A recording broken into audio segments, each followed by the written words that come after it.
9 Manchester United sagas that never happened. Sergio Ramos. Don't you just hate when a player bats his eyelashes at another club in a bid to boost his salary? Alright Wayne, relax, this isn't aimed at you. Did Sergio Ramos ever really want to sign for Manchester United? It's doubtful. It didn't stop Louis van Gaal making repeated bids for him 2 summers ago. Of course, Ramos ended up signing a new deal, went and won the Champions League, while Man United made do with Daley Blind at centre back. Wesley Sneijder. If you stay perfectly still and listen carefully, you might be able to hear somebody in the world linking Wesley Sneijder to Manchester United. It doesn't matter that he's washed up in Turkey. Old Trafford almost seems to have become synonymous with his name, despite the fact that he's never actually signed for them. Perpetually linked with the club almost every day for 2 summers running, the Dutchman never did end up in Manchester. Sure, they won the league with Anderson and Tom Cleverley, so it's not like they needed him. Alan Shearer. Alan Shearer should really have won more than 1 league winners medal. Had the Premier League's all-time record goal scorer signed for Manchester United when he had the chance, his trophy haul would be far greater. There would be no statue outside the club of his heart though. They twice tried to sign him from Blackburn Rovers, with Shearer knocking them back after Euro 96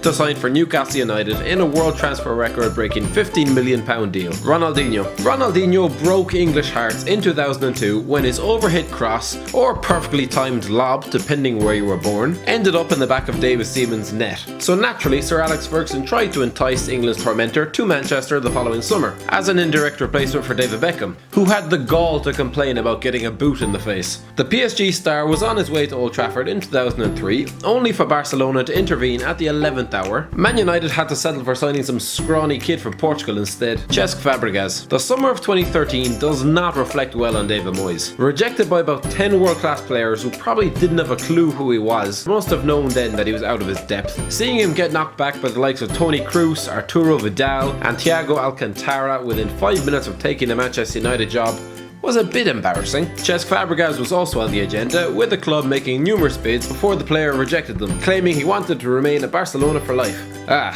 Leighton Baines. After getting turned down by half of Europe, David Moyes ended up returning to Goodison Park with time running out on the transfer window. So, with the Scot basically returning to his ex with cap in hand, he wound up disappointed once again. A joint £28 million bid for Marouane Fellaini and Leighton Baines was deemed insulting. The double bids were upped before Fellaini eventually signed for £27.5 million. The Toffees weren't to budge on their valuation of the left back though, rejecting the deadline day bid of £15 million.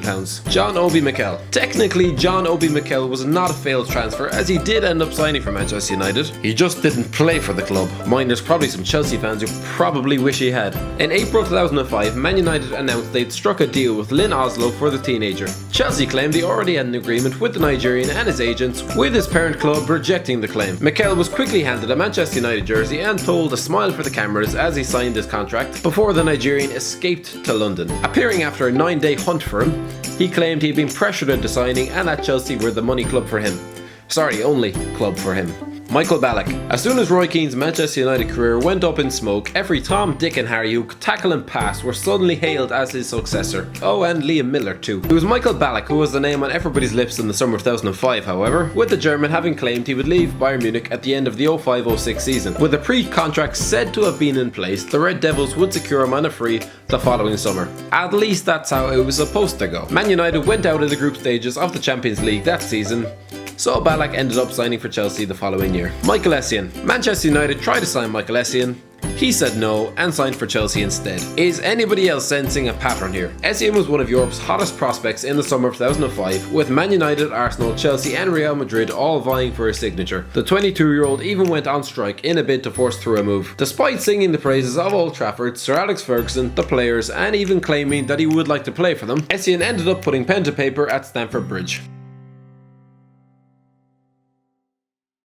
Thanks for watching. Don't forget to like, share and subscribe.